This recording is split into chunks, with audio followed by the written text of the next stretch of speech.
Today, I'm going to tell you two stories about people who basically unknowingly risked everything just to travel to their dream locations.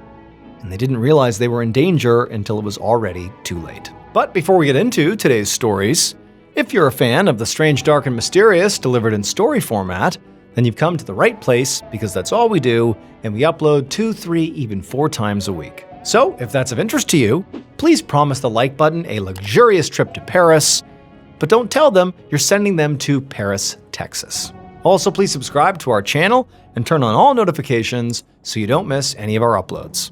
Okay, let's get into today's stories.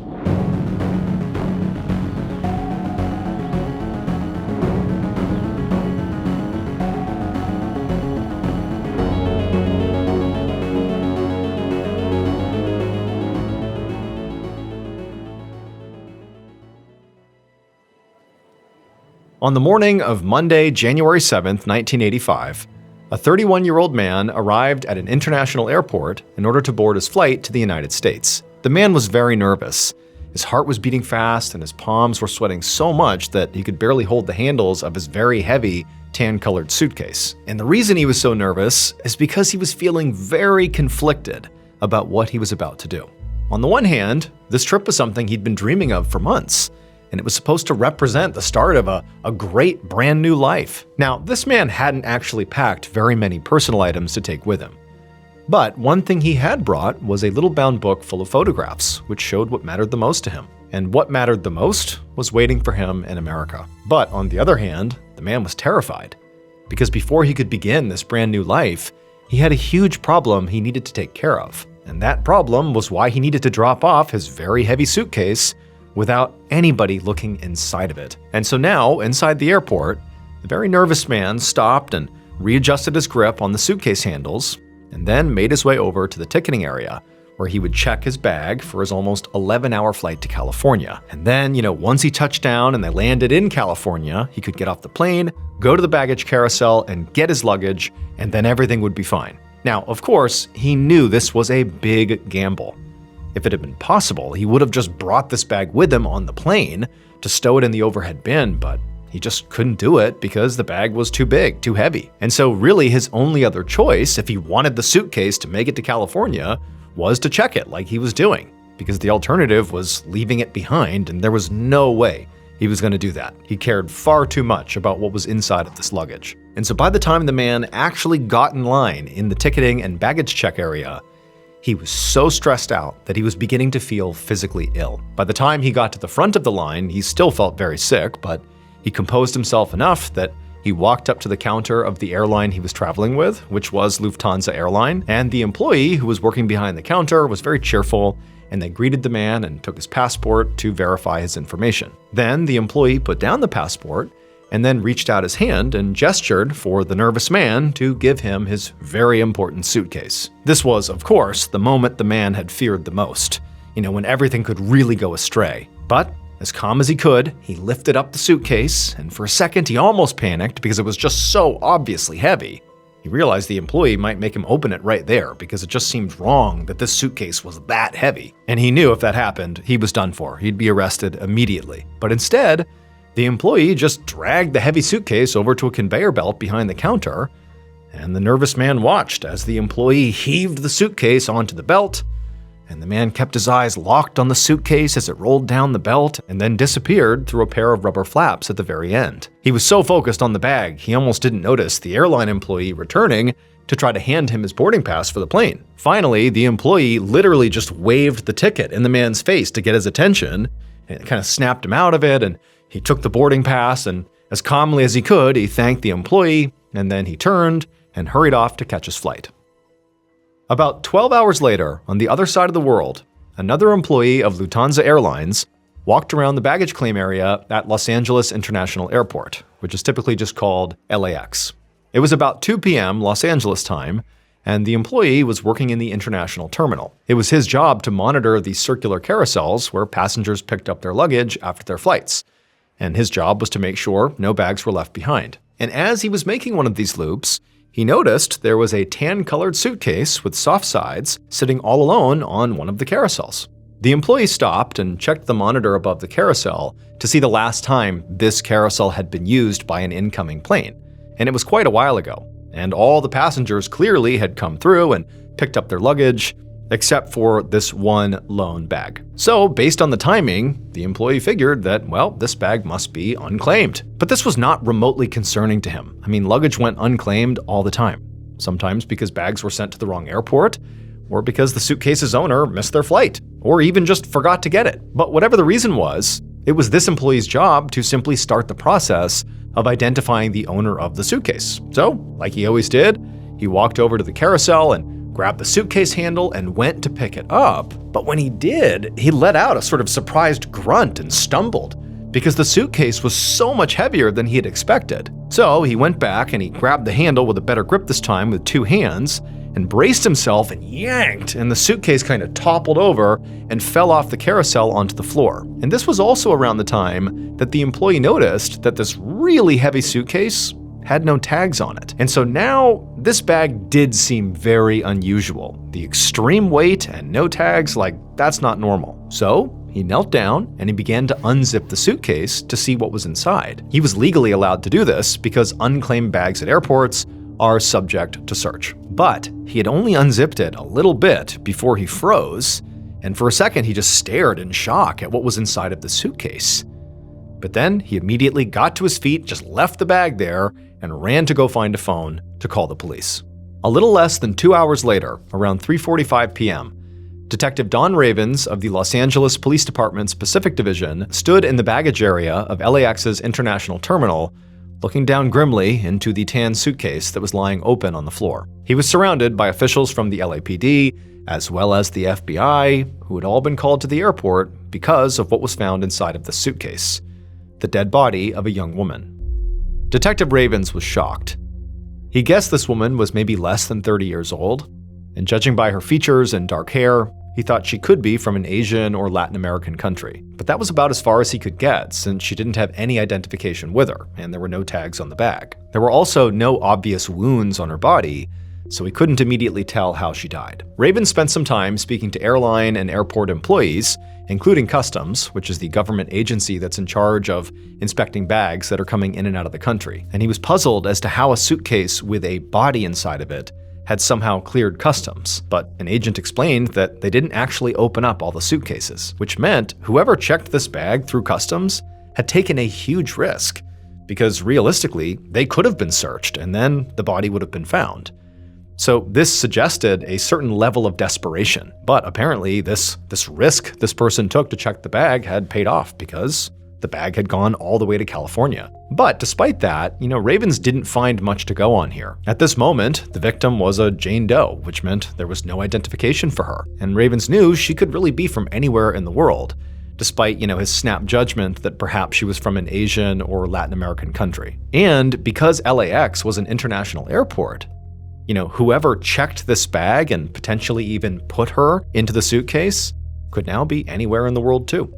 Once Detective Ravens and the other investigators had finished examining the body as it was found inside of the suitcase, they didn't actually pull her body out. They sent the suitcase and her body to the coroner. Hopefully, an autopsy would turn up evidence that could tell Ravens and the other investigators who this Jane Doe was and what happened to her.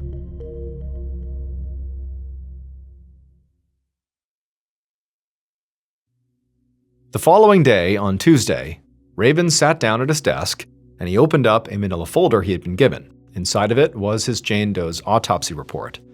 And when the detective began reading it, he couldn't help but feel sick, because what he was reading told him that this poor woman had died a horrible, torturous death. The report said the woman had bruises all over her body, like the kind you would get from repeated heavy blows delivered over a period of at least several hours while she was still alive, and her actual eventual cause of death was ultimately suffocation, which meant she either was suffocated and then put into the suitcase, or was in the suitcase, trapped inside of there, and suffocated. Ravens put down the report and leaned back in his chair and just sort of thought through what he had just learned.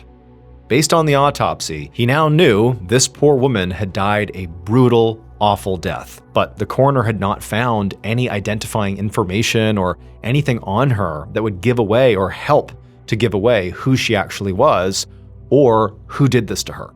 So really he had very little here other than knowing this lady suffered. Ravens had spent the last 24 hours poring over all the surveillance footage from the airport security cameras, looking for any suspicious passengers leaving without any luggage. But nothing had jumped out at him. He'd also interviewed a bunch of airport employees who would have been in the baggage claim area on the day the body was found, but none of them had noticed anything strange either. And so, despite it only having been one day since this woman was found, Ravens was already worried that this case was going to go cold. But what Ravens had not counted on was the huge amount of publicity his Jane Doe would generate. The TV news, as well as the newspapers, were reporting feverishly on the body that was found in the LAX suitcase. And by Wednesday, so 48 hours after the body was found, the reporting had made it all the way to Peru, where a man named Juan Espinoza contacted authorities to report that the body might actually belong to his wife. Officials in Peru called the LAPD, and Juan's report ended up on Ravens' desk. Ravens opened up that report and began reading. Juan and his wife lived in Peru's capital city of Lima, but his wife had been trying to leave Peru to escape poverty. She had left their home hoping to basically sneak into the United States so she could get a job there and then send money back to her family in Peru. She had promised Juan that she would contact him when she arrived in America, but after she left, Juan said he never heard from her.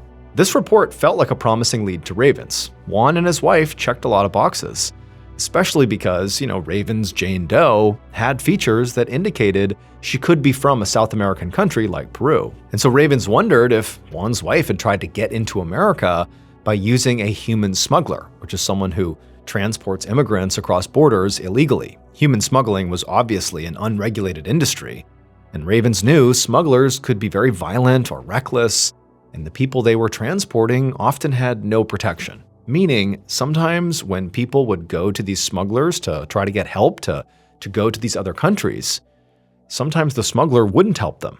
They would just rob them, or in some cases, rob them and then kill them and dispose of their body. And unfortunately, again, because there's no regulation or oversight, a lot of times these horrible crimes would just go unnoticed. And so maybe if that's what had happened to Ravens' Jane Doe, it would explain why the tags were ripped off the suitcase. The smuggler who, committed this crime would not have wanted to leave any ID on or around the body that could be traced back to them. And so Ravens picked up his phone to call the LAX airport operations manager to see if he could get the logs for any flights coming from Peru to LAX on the day the body was found. And that was when he discovered there was a big problem with this theory, because there were no flights from Peru. The only flights that day that used the luggage carousel where the body was found were from Korea, Japan, and Germany. And there weren't any flights that originated in Peru that had layovers in those countries either, which meant it just wasn't possible that his Jane Doe was Juan's wife. And so now Ravens was stumped all over again. He had almost no evidence to go on. All he really had was the suitcase and the body. And the actual crime scene itself was maybe somewhere in Korea or Japan or Germany. And so Ravens really didn't have a good idea of where he should begin looking for more evidence. But then he got an idea. Detective Ravens got up from his desk and headed straight to the evidence room. He put on a pair of disposable gloves and he found the box that contained evidence from Jane Doe's case, and he opened it up. And there really wasn't much. All that was in there were pieces of jewelry and some clothing that were found on the woman's body. And all of it had already been examined for trace evidence like blood or hair. However, blood and hair were not what Ravens was looking for. One at a time, he lifted out each of the sealed plastic bags that contained Jane Doe's belongings until he got to her blue sweater. He took the sweater out of the plastic and he turned it over in his hands and then checked inside the neckband. And there he found exactly what he was looking for. Immediately, he felt a rush of adrenaline. He was onto something here. And so he reached back into the box and he grabbed another plastic bag with a pair of gray pants in it. And he did the same thing. He looked at the waistband. Then he opened a third bag and he checked inside of her blouse. And each time, his hunch had been right. Jane Doe's clothing had labels sewn into them. And the labels were clearly written in some language that was not English. Ravens wasn't sure, but to him, he thought maybe the letters looked Middle Eastern. It didn't take long for the FBI to help Ravens and the LAPD identify the origin of Jane Doe's clothing. All of it had been made in the Middle East, in Iran. This meant that finally, Detective Ravens had a likely country of origin for his Jane Doe. But he also had another problem now. Really, he had the same problem he'd had when he thought his victim was from Peru. And that was that there were only 3 international flights that his Jane Doe could have been on. And none of them originated in Iran.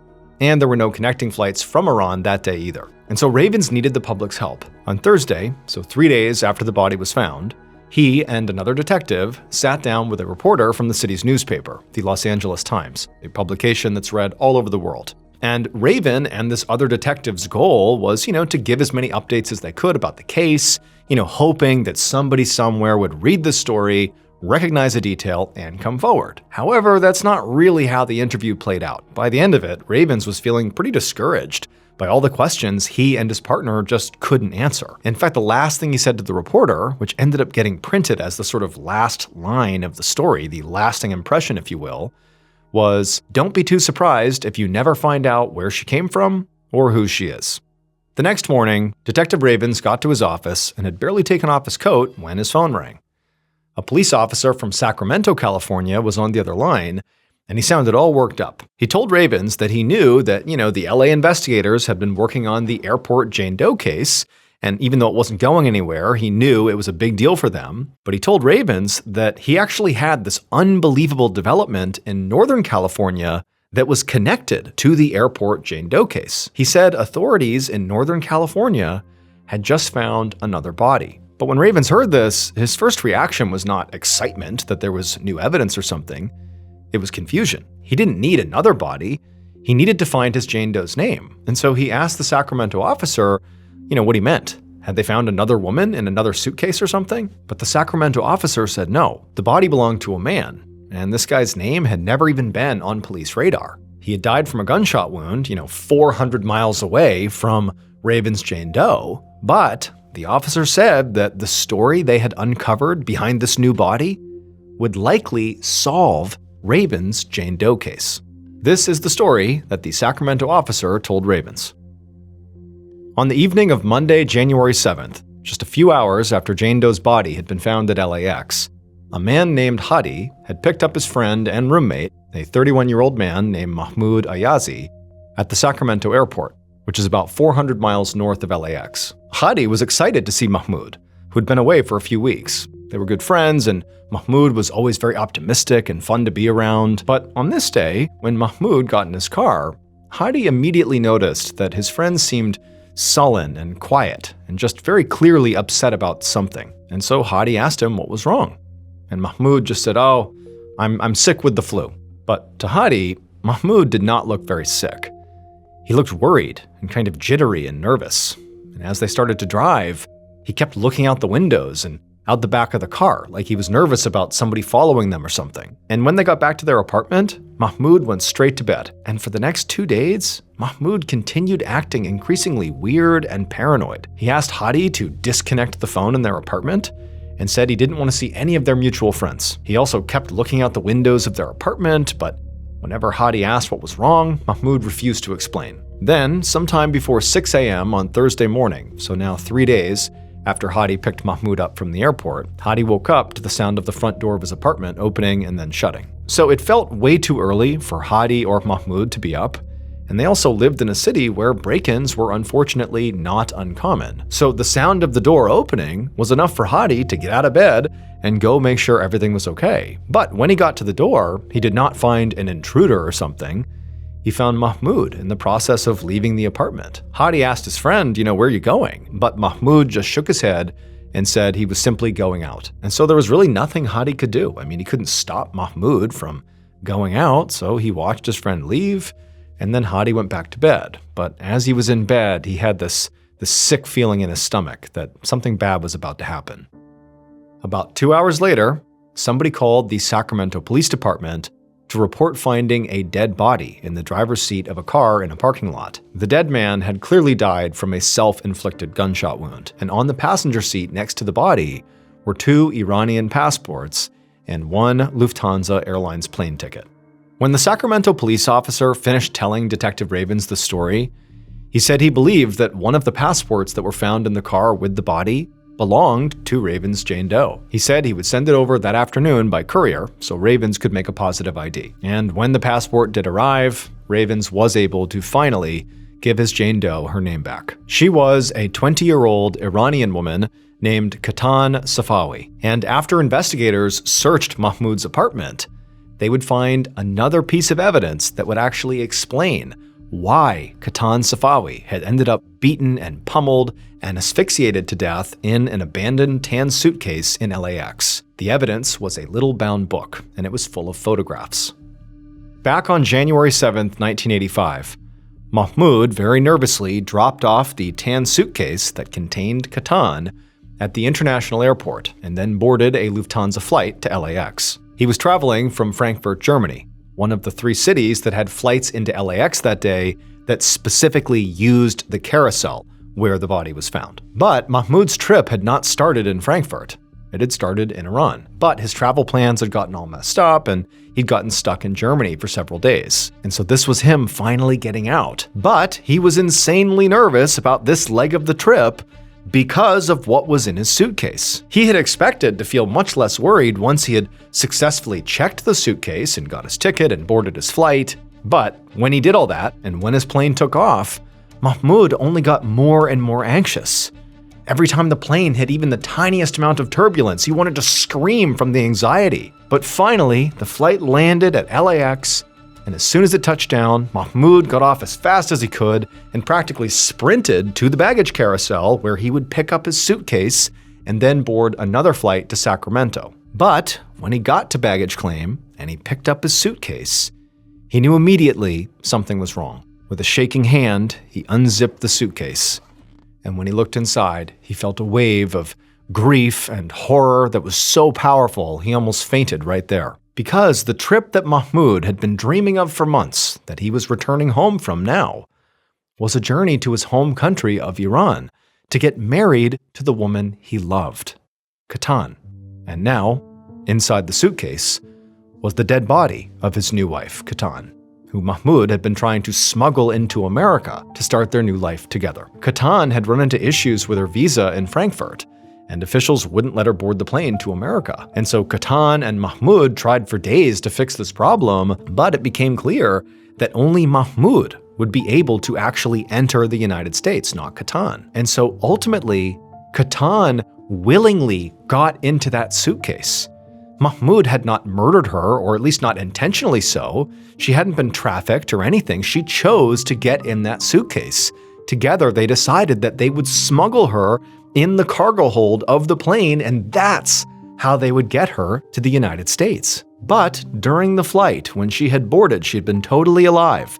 But when she was in the cargo hold, other luggage had fallen and piled on top of her and slowly crushed her to death. And so when Mahmoud got to LAX and opened up the suitcase and saw what had happened, he panicked.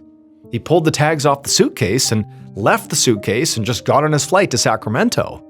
And then once he landed there, he was so overcome with guilt and grief that 3 days later, he took his own life.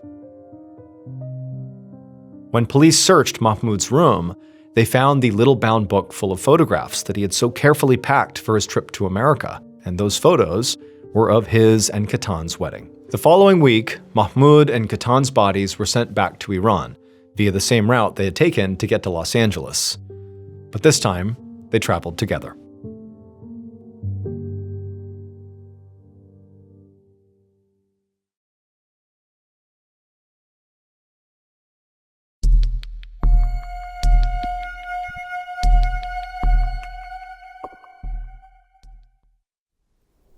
On the morning of December 11, 1960, a 27-year-old man named Leonid Rogozov stood on the deck of a Soviet ship that was sailing across a freezing ocean at the very bottom of the world. Up ahead, finally, he could see the enormous, desolate white landmass of Antarctica, a continent that was too brutally cold for human civilization to last at scale. Basically, nobody lived there except for like a handful of scientists and other people who were researching the area, like Leonid.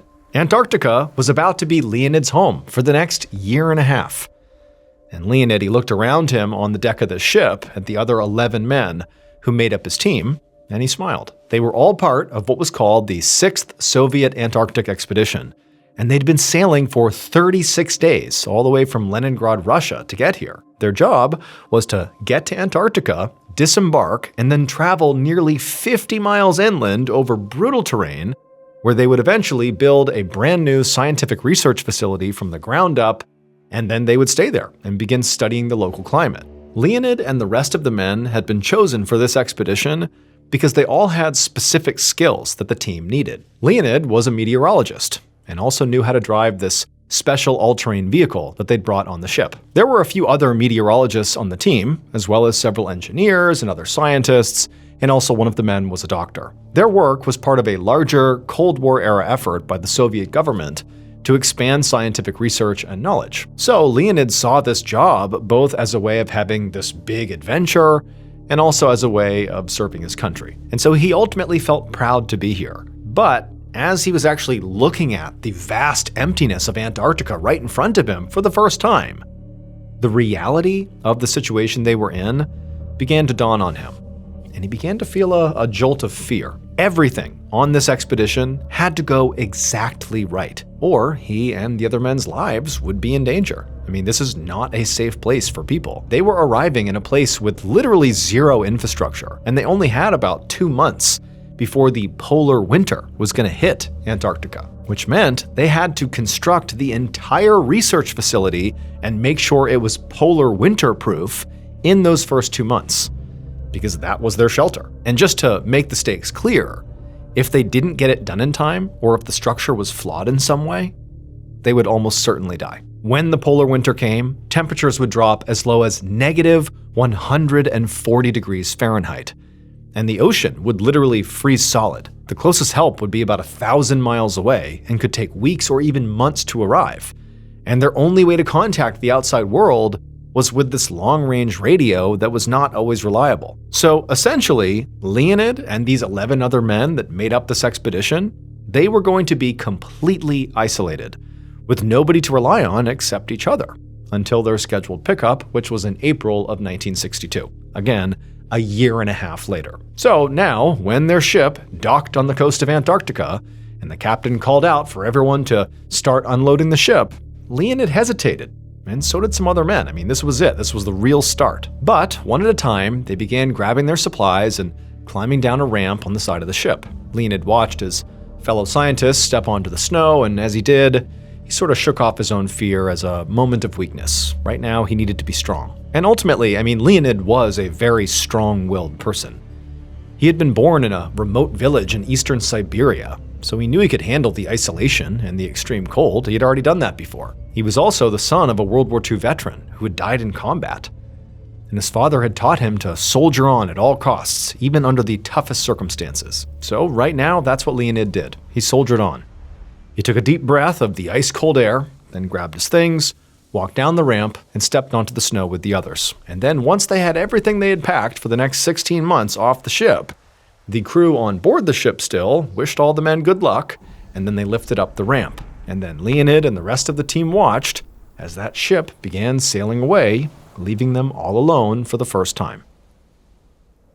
At first, things at the new Antarctic Research Center went pretty well. Leonid and the team successfully built the entire research building in time before the polar winter, so when the worst weather came, they were able to hunker down inside and be safe. They'd also set up a whole bunch of atmospheric measurement tools that allowed them to study the Antarctic climate exactly as they wanted to. So by April, so 4 months after getting dropped off by that ship, and now only about a month or so into the 6-month-long polar winter, the men, for the most part, were really just trying to stay warm, conserve their supplies, and gather data. However, they hit their first real snag on the morning of April 29th. Leonid woke up in his bunk that day with a stomachache. When Leonid woke up, he had that pain in his stomach, but he felt nauseous and so weak that he could barely roll over inside of his bed. And this really concerned Leonid, because getting a stomachache back at home was one thing, but getting a stomachache in Antarctica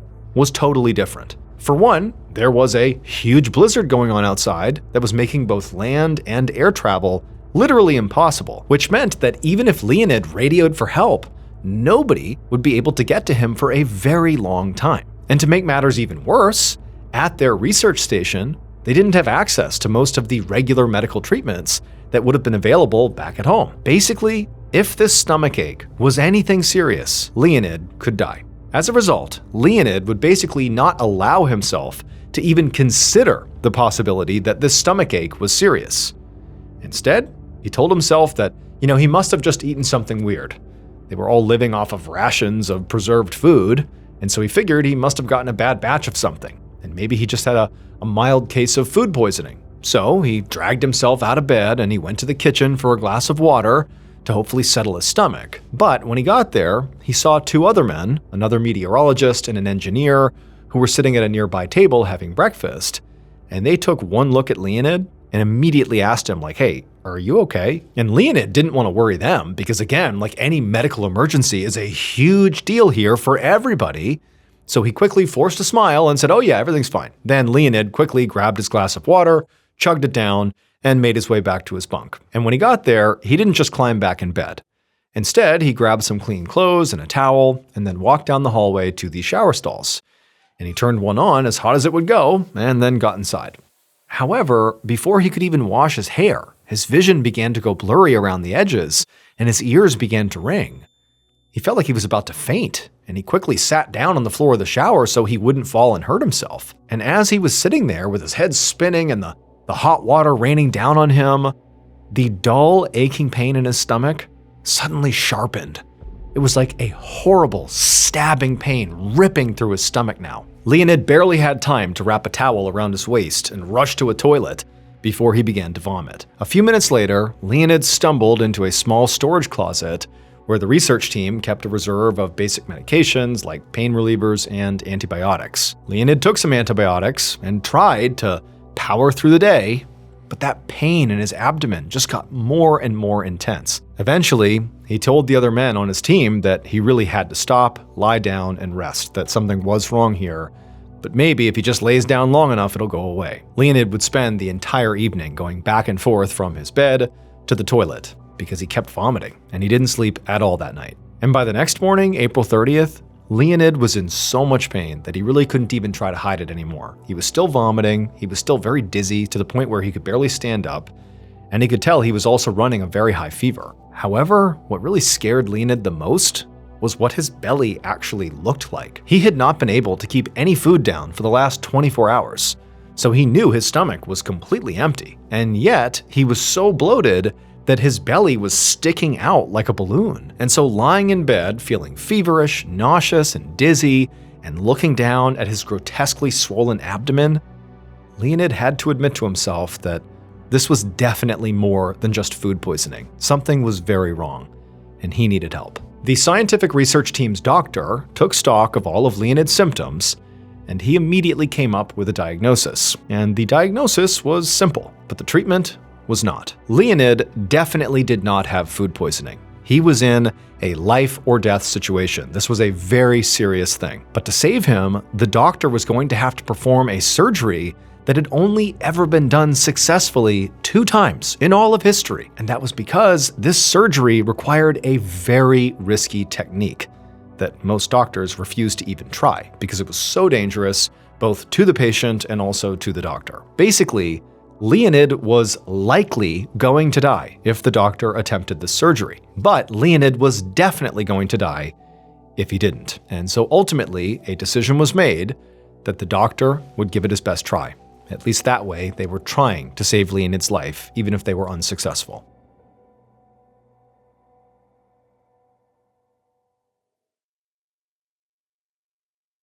At 2 a.m. that night, so technically early morning on May 1st, the doctor took a deep breath and mentally prepared themselves for this surgery. Leonid was lying on a makeshift operating table inside the research center. He was wearing a surgical gown, and despite the fact he was about to undergo real surgery here, he was wide awake because he had to be.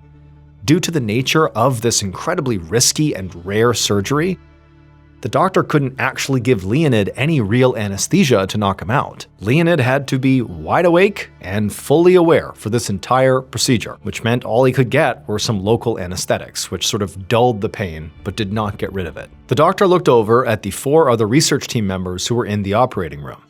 There was a driver, a meteorologist, and 2 aerologists, which are scientists who study the Earth's atmosphere. Now, none of these 4 had any real medical training, but the doctor needed assistance to do this operation, so he'd recruited them to help him out. Leonid had his head propped up with pillows, and his knees were turned to the left, so he was twisted into a position where the lower right side of his abdomen was facing up towards the ceiling. The doctor had already cut a hole in his hospital gown, so Leonid's swollen stomach was visible. And now, through that hole, the doctor injected Novocaine, which is a type of local anesthetic, right into Leonid's abdomen. And then once the Novocaine took effect, the doctor used a scalpel to carefully make a 4-inch-long incision into Leonid's lower abdomen. Leonid took in a sharp breath, but he did his best to stay perfectly still. The incision began to bleed heavily, and one of the assistants came over and used a pair of metal tongs to spread open Leonid's skin and muscles and fat, revealing Leonid's internal organs. At this point, the doctor was so nervous that his hands began to shake, but he took a deep breath and slowly cut his way with the scalpel through the protective membrane that surrounded Leonid's organs. But as he did, he accidentally poked a hole in Leonid's large intestine, and Leonid noticed right away because he began gushing blood. And when the doctor realized what he'd done, he sort of began to panic, and he began yelling for the assistants to hand him his surgical sewing kit. And when they did, he kind of clumsily began trying to sew the hole shut. But by the time the doctor had finally closed up the wound, Leonid had already lost a lot of blood. And the real problem, the reason the doctor was doing this surgery in the first place, still had not been solved. Like, the surgery had not really even happened. We just had this incision, that's it. And so the doctor knew he really had to hurry before Leonid bled out. And so he threw his standard operating procedures out the window. He just had to go for it here. So he just took one of his hands and reached inside of Leonid's abdominal cavity and started literally feeling around, trying to find the source of Leonid's illness. But as he did, it was like all the blood drained out of Leonid's face. I mean, he's feeling this. This must have been horrific. His body went limp and his head kind of rolled back on his pillow. And this was actually the exact moment that this surgery truly became its most dangerous.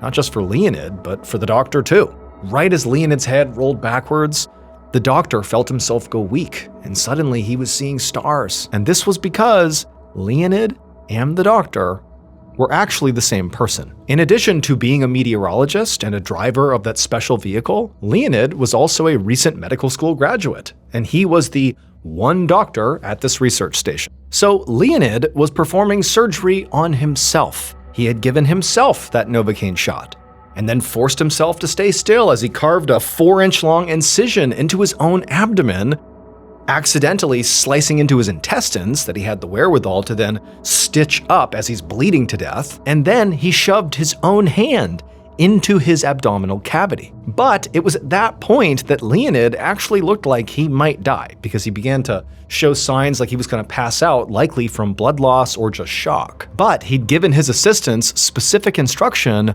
on what to do if he passed out during the procedure. They were supposed to inject him with a specific drug mixture and then give him CPR until he woke up. But just as one of the assistants readied the needle to inject into Leonid because it did appear like he was about to pass out, Leonid suddenly sucked in a huge breath and his head snapped back up. Leonid, with his hand still inside of his abdomen, told his assistants that he was okay. Then he looked over at the mirror that one of his assistants had been holding up this whole time so that he could see what he was doing during the surgery. And with a combination of the mirror and just sort of feeling around inside of his own body, which must have been horrifically painful, Leonid finally found the thing that was making him so sick. It was his appendix. This entire time, Leonid had been suffering from acute appendicitis. Then he cleaned out his abdominal cavity with antibiotics and then sutured up the entire incision. When he was finally all done, Leonid examined his appendix that he had cut out of himself, and he saw there was this dark, diseased-looking spot right on the bottom of it. Leonid estimated that if he had not removed this thing, it very likely would have burst in less than 24 hours, and that definitely would have killed him. Within just 2 weeks, Leonid was back up on his feet and helping out at the research center like normal. And when the whole team went back home to the Soviet Union in April of 1962, so about a year after Leonid's self-surgery, he was greeted like a hero. The government actually gave him a medal called the Order of the Red Banner of Labor, which was for extraordinary contributions to Soviet society. And he would go down in history as the third person to ever perform a successful auto-appendectomy. And he did it outside of a real hospital with no other trained medical professionals anywhere nearby. And that's actually not the only way that Leonid's legacy lived on. Today, some countries actually require doctors who are stationed in Antarctica to undergo preventative appendectomies, just so that they will never be in a situation like Leonid. Because it turns out, the one thing you really can't bring to Antarctica is your appendix. Thank you so much for watching today's episode. Let me know what you thought of it in the comments below. And remember, we have a whole playlist of Places You Can't Go episodes ready for you to binge right now. So go ahead and click here and give them a watch. All right, until next time, see ya.